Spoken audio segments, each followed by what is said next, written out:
हे hello guys, welcome back. सो आज हम नई लेक्चर सीरीज शुरू करने जा रहे हैं। ठीक है, तो कोर डेटा शुरू करेंगे आज हम।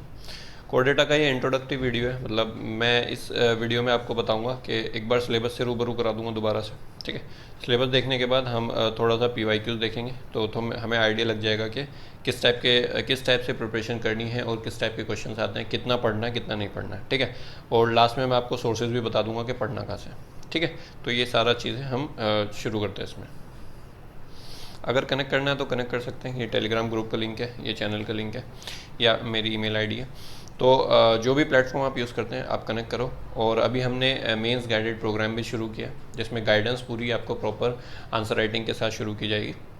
तो उसका वीडियो मैं आपको डिस्क्रिप्शन में दे दूंगा, या फिर आप चैनल ज्वाइन करेंगे तो चैनल में आपको पूरा वो जो पीडीएफ फॉर्मेट है वहाँ से भी आप डाउनलोड कर सकते हैं। ठीक है, तो अगर आप 2023 को टारगेट कर रहे हैं तो आपके पास प्रॉपर टाइम है। आप जो आंसर राइटिंग सीरीज़ है उसको ज्वाइन कीजिए। उसमें क्या होगा, आपको आंसर लिखने का तरीका पता चलेगा, कैसे लिखना है, कहाँ गलतियाँ हो रही हैं वो पता चलेंगी। ठीक है, तो अगर आपने ज्वाइन नहीं किया तो ज्वाइन कर सकते हैं। उसके अलावा ये अगर आप लोगों को सपोर्ट करना है, क्योंकि लेक्चर्स तो सब फ्री आ रहे हैं आपके। ठीक है, तो मैं इसके लिए आपसे कोई चार्ज नहीं कर रहा हूँ। तो अगर आप इस पोजीशन में है कि आप थोड़ा सपोर्ट कर सकते हैं चैनल को, ठीक है, ग्रो करने के लिए, तो आप सपोर्ट कर सकते हैं। टेलीग्राम ये आपकी यूपीआई आईडी है और ये आपका क्यूआर कोड है। तो जो भी आपका कंट्रीब्यूशन है, जो भी आप कंट्रीब्यूट करना चाहते हैं तो आप कंट्रीब्यूट कर सकते हैं इन मीडियम के थ्रू। ठीक है, तो चलो अब मैं आपको एक बार सिलेबस दिखाता हूँ पहले, फिर उसके बाद मैं आपको पीवाईक्यूज दिखाऊंगा। और पीवाईक्यूज जो है वो आपके टेलीग्राम ग्रुप से और चैनल से, दोनों जगह से आप डाउनलोड कर लें। ठीक है, चलो तो शुरू करते हैं। तो अगर बात करें सबसे पहले सिलेबस की, तो प्रोटोकोडेट से हम शुरू कर रहे हैं। ठीक है, तो प्रोटोकोडेट से शुरू करने का मतलब क्या है? मतलब ये है कि इससे पहले आपका इकाइनोडर्म था। क्या था इससे पहले आपका? इकाइनोडर्म। ठीक है, तो इकाइनोडर्म तो आ गया आपका। एक सेकेंड, इससे पहले क्या था आपका? इससे पहले था आपका इकाइनोडर्म। ठीक है, तो इकाइनोडर्म जो था वो आपका, वो तो नॉन कोऑर्डिनेट में हो गया।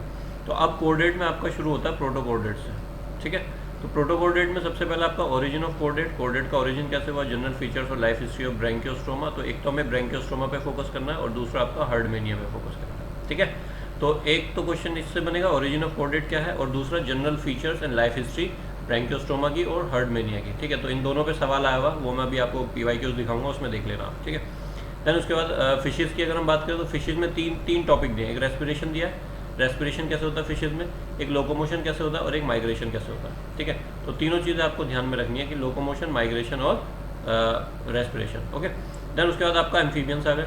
तो एम्फीबियंस की अगर हम बात करें तो तीन क्वेश्चन इसमें बन रहे हैं। एक तो ओरिजिन ऑफ टेट्रोपोड, के टेट्रोपोड्स का ओरिजिन क्या है, मतलब एम्फीबियंस का ओरिजिन क्या है। पेरेंटल केयर, ठीक है, जो एम्फीबियंस है उनमें पेरेंटल केयर कैसे होती है, और पीडोमॉर्फोसिस। तो पीडोमॉर्फोसिस पे एक आध बार ही आया है, बट इन दो पे तो बहुत बार रिपीट हुआ सवाल। ठीक है, तो ये आपको ध्यान रखना है। देन उसके बाद अगर हम बात करें रेप्टीलिया की, तो ओरिजिन ऑफ रेप्टीलिया, ठीक है, एक सवाल ये हो गया। एक स्कल टाइप कैसे होते हैं रेप्टीलिया में। देन स्टेटस ऑफ स्फेनोडोन और स्टेटस ऑफ क्रोकोडाइल, तो इन दोनों पे मिला के भी सवाल आया हुआ और अलग स्फेनोडोन पे भी आया हुआ है। तो चार सवाल यहाँ से बन गए आपके। ठीक है, तो यहाँ पे तो सीधा सीधा क्वेश्चंस पे सवाल बन रहे हैं, बट यहाँ पर एक जैसे एव्स की अगर हम बात करें तो ओरिजिन एक सवाल हो गया, बर्ड्स का ओरिजिन क्या है, फ्लाइट एडेप्टेशन क्या है, दूसरा सवाल ये हो गया, और तीसरा सवाल आपका माइग्रेशन हो गया। तो घूम फिर के मतलब इन्हीं की इंग्लिश चेंज हो जाएगी, इन्हीं में थोड़ा सा कम ज़्यादा पूछ लेंगे, बट क्वेश्चन ये तीन ही रहने वाले हैं। ठीक है, और जैसे इसमें ब्रेन के ऊपर पूछ लिया था पिछले बार, तो वो आउट ऑफ द बॉक्स हो गया। ठीक है, क्योंकि ब्रेन वगैरह तो पढ़ के नहीं जाते ना मेंस का, तो ब्रेन का पूछ दिया था, तो वो आउट ऑफ द बॉक्स हो गया हमारा, क्योंकि सिलेबस में ऐसे मेंशन नहीं है एज इट इज़ ब्रेन के फॉर्म में, बट वो पूछ दिया था। तो ठीक है, देन मेमेलिया की अगर हम बात करें तो ओरिजिन ऑफ मेमेलिया एक सवाल ये हो गया, डेंटेशन पे एक सवाल हो गया, general features of egg-laying mammal पे एक सवाल हो गया, पाउच्ड मैमल्स पे एक सवाल हो गया। ठीक है, एक्वेटिक मैमल पे एक सवाल हो गया, प्राइमेट्स पे एक सवाल हो गया। ठीक है, तो सब पे सवाल आए हुए हैं, एक एक सवाल सब पे आया हुआ है, तो हमें पूरा कंटेंट तैयार करके रखना है। देन एक एंडोक्राइन ग्लैंड, ठीक है, तो यहाँ पर ग्लैंड्स में आपको यहाँ पे नहीं पढ़ाऊंगा, ग्लैंड्स में मैं वहीं आपका जब एंडोक्राइनोलॉजी पढ़ाऊंगा वहीं पे सारे ग्लैंड देख लेंगे। ठीक है, तो ये आपके ह्यूमंस के जो ग्लैंड पढ़ेंगे वो लगभग ऐसे ही हैं। ठीक है, फिर आपका बचता है कंपैरेटिव एनाटॉमी। तो कंपैरेटिव एनाटॉमी कोर डेटा जो हमने पढ़ लिया, अब उसमें जितना भी हमने, देखो ऐसा लगता है कि कंपैरेटिव एनाटॉमी बहुत टफ है, तो कंपैरेटिव एनाटॉमी टफ नहीं है। कंपैरेटिव एनाटॉमी जो आपने पढ़ा है उसको बस कंपेयर करना है। जैसे आपका देखो वर्टिब्रेट है, तो इसमें लिखा है comparative functional anatomy of various system of vertebrates. ठीक है, तो जैसे आपका एंडोस्केलेटन कैसे होता है, ठीक है। तो इंटेग्यूमेंट्री कैसा होता है, देन उसके बाद लोकोमोटरी ऑर्गन्स कैसे होता है, digestive system, respiratory system, circulatory system, ठीक है। इस पे सवाल बहुत आता है आयोटिक आर्चेस पे, ठीक है। तो ये भी हम करेंगे। जब देखो ब्रेन का यहाँ पे दिया हुआ है, ठीक है। तो यहाँ पे एव्स में जो ब्रेन है वो यहाँ पे नहीं था, जो मैं कह रहा था ना आपको कि आउट ऑफ द बॉक्स आके, तो आउट ऑफ द बॉक्स वो भी नहीं है, क्योंकि यहाँ पे आपका कंपैरेटिव एनाटॉमी में वो सवाल दिया हुआ है ब्रेन का। तो अब मैं आपको क्या करता हूँ, PYQs दिखाता हूँ, और PYQs देखने के बाद आपको थोड़ा सा और क्लैरिफिकेशन मिल जाएगी। देन उसके बाद हम अपना जो लेक्चर है वो शुरू कर देंगे फिर अपना सीक्वेंस में। तो सिलेबस आपने देख लिया। तो अगर हम बात करें लास्ट ईयर के क्वेश्चंस की, ठीक है, तो सबसे पहले देखेंगे 2021 के सवाल जो लास्ट ईयर है। तो ओरिजिन ऑफ टेट्रापोड, ठीक है। तो डायरेक्ट सिलेबस में मेंशन है, ओरिजिन ऑफ टेट्रापोड उठा के दे दिया। एवियन ब्रेन डायरेक्टली नहीं है, ठीक है। इंटरनल ईयर इन मैमल, तो ये सिलेबस में मेंशन है, आपको एज इट इज दे दिया। तो जो मैमल वाला पार्ट है ना, ये हम मेनली जो फिजियोलॉजी पढ़ेंगे ना, वहाँ पे आई और ईयर पढ़ेंगे, ठीक है। आई और ईयर पढ़ेंगे तो वहाँ पे देखेंगे, ओके। देन उसके बाद हाइपोथैलेमस पिट्यूटरी एक्सेस, ठीक है। तो ये आपका जो हार्मोन है, पिट्यूटरी हार्मोन वगैरह जो भी हैं, जितने भी हार्मोन वगैरह होते हैं वो सब हम वहाँ पे देखेंगे, ठीक है। Then habit, habitat and life history of branchiostoma. तो ब्रैंकियोस्टोमा तो हमारे सिलेबस में ही, तो ब्रैंकियोस्टोमा को तो हम डिटेल में भी देख ही लेंगे कैसे, ठीक है। तो अगर 2020 के सवाल के अगर हम देखें तो जनरल कैरेक्टर्स ऑफ प्रोटोथीरिया, ठीक है। तो प्रोटोथीरिया सिलेबस में डायरेक्टली मेंशन है आपका, ठीक है। उसके बाद फ्लाइट एडेप्टेशन बर्ड्स, तो बर्ड्स में फ्लाइट एडेप्टेशन कैसे होती है वो सवाल पूछ दिया, डायरेक्ट सिलेबस में मेंशन है। हैबिटेट ऑफ ये रिंगोसिफेलिया, ठीक है। तो रिंगोसिफेलिया आपका सिलेबस में सीधा मेंशन है, और स्फेनोडोन करके, ठीक है। ओरिजिन ऑफ एम्फीबिया देखो अभी पूछा था तो रिपीट हो गया, टेट्रापोडा वाला, है ना। और देन उसके बाद आपका accessory respiratory organ in fishes with example. तो फिशेज में जो रेस्पिरेटरी ऑर्गन्स होते हैं वो आपका डायरेक्टली सिलेबस में मेंशन है, ठीक है। तो आपको ये देखना है कि देखो जो क्वेश्चन होंगे वो रिपीट भी होंगे। तो इसकी अगर हम बात करें तो connecting link between reptilia and Aves, ठीक है। तो ये मैं आपको कराऊंगा अभी। Types of scale in reptilia syllabus में मेंशन है, ये मैं आपको कराऊंगा ही। माइग्रेशन और various type of migration fishes में कैसे कैसे होती है वो सब आपको देखना है, वो मैं कराऊंगा सारा, ठीक है। डेंटिशन इन मैमल सिलेबस में डायरेक्ट दिया हुआ है। पेरेंटल केयर डायरेक्ट सिलेबस में दिया हुआ, उठा के डायरेक्ट पूछ दिया एम्फीबिया का, ठीक है। तो कई बार ये सवाल रिपीट हुआ है। Then urinogenital system in both sexes और एमनियोर्स, ठीक है। तो ये आएगा सिलेबस में नहीं है, बट ठीक है, थोड़ा सा इसको देख लेंगे बाहर से हल्का सा, ठीक है। अगर 2018 के सवाल की बात करें तो स्टेटस ऑफ स्फेनोडोन, तो स्फेनोडोन फिर से रिपीट हो गया आपका। जनरल कैरेक्टर्स ऑफ प्राइमेट्स वगैरह और सिटेशंस के कैरेक्टर्स वगैरह, ठीक है। रेट्रोग्रेसिव मेटामॉर्फोसिस, ये आपका हर्डमेनिया में आएगा। तो सबसे पहले जब हम प्रोटोकोर्डेटा शुरू करेंगे तो उसमें आपका आ जाएगा माइग्रेशन बर्ड्स। तो माइग्रेशन बर्ड्स हो चाहे मैमल हो, सॉरी बर्ड्स हो चाहे एव्स हो, तो दोनों का पूछा हुआ है, ठीक है। तो ये हो गया आपका 18 का।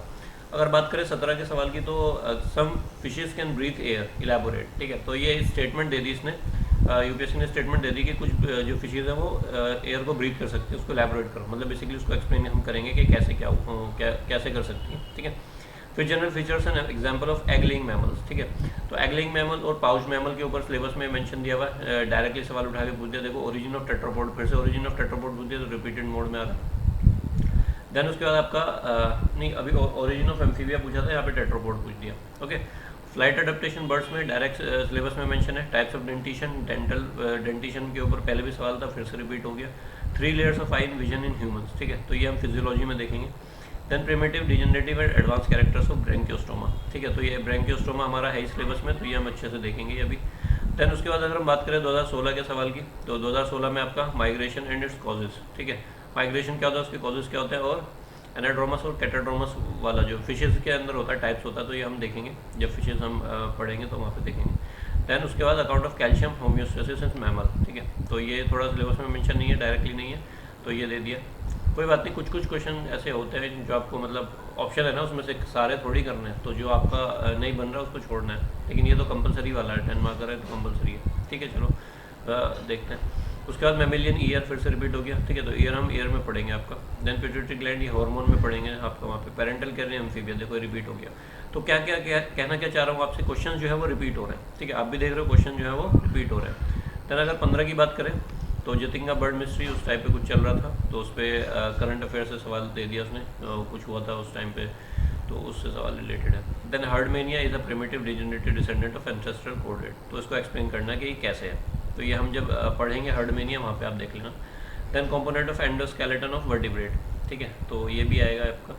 Then locomotion in pisces, direct syllabus में मेंशन है, डायरेक्ट उठा के पूछा। Sphenodon is the most primitive and crocodile are most advance of all living reptile, ठीक है। तो जब हम क्रोकोडाइल पढ़ लेंगे और जब हम स्फेनोडोन पढ़ लेंगे तो इस सवाल का जवाब आप दे दोगे, ठीक है। तो कुछ भी ऐसा नहीं है जो मतलब बहुत ज़्यादा मुश्किल है, सब ईजी है। Account of fresh water egg laying pouch mammal with suitable example, ठीक है। तो वही पाउच वाला जो अभी पीछे ऊपर सवाल आया उसी का रिपीटेशन है, okay. Then account of gills and accessory respiratory pigment respiratory organs in vertebrate, तो ये डायरेक्ट सिलेबस में मेंशन है, आपको वहाँ से दे दिया इसने, ठीक है। 14 की अगर हम बात करें तो different types of skull in reptilia, तो स्कल रेप्टिलिया का सिलेबस में डायरेक्ट दिया हुआ है, वहाँ से दे दिया उठा के। Basic character of cartilaginous and bony fish, ये तो बहुत ईजी सवाल है, कार्टिलेजिनस और बोनी फिशेस में डिफ्रेंशिएट करना है डायग्राम बना के, ठीक है। तो रेट्रोग्रेसिव मेटामॉर्फोसिस, तो ये आपने देखा होगा रिपीट हुआ है, रेट्रोग्रेसिव मेटामॉर्फोसिस हर्डमेनिया में आया था, देखा था आपने, तो वहीं से दोबारा से रिपीट हुआ है, ठीक है। फिर उसके बाद आपका एक सवाल हो रहा है 14 का, ये थोड़ा नीचे हो गया, माइग्रेशन इन बर्ड, ठीक है। तो माइग्रेशन ऑफ बर्ड हो चाहे माइग्रेशन ऑफ फिशेज हो, ये बार बार पूछ रहा है, कभी एवियन करके पूछ देता, कभी एव्स करके पूछ देता, कभी बर्ड्स करके पूछ देता, ठीक है। तो इसका फेवरेट है, तो माइग्रेशन हम अच्छे से करेंगे, वो कोई इशू नहीं है उसमें। दैन उसके बाद आपका न्यूरोएंडोक्राइन वाला पार्ट आ गया, ये मतलब न्यूरोएंडोक्राइन वाला पार्ट आ गया।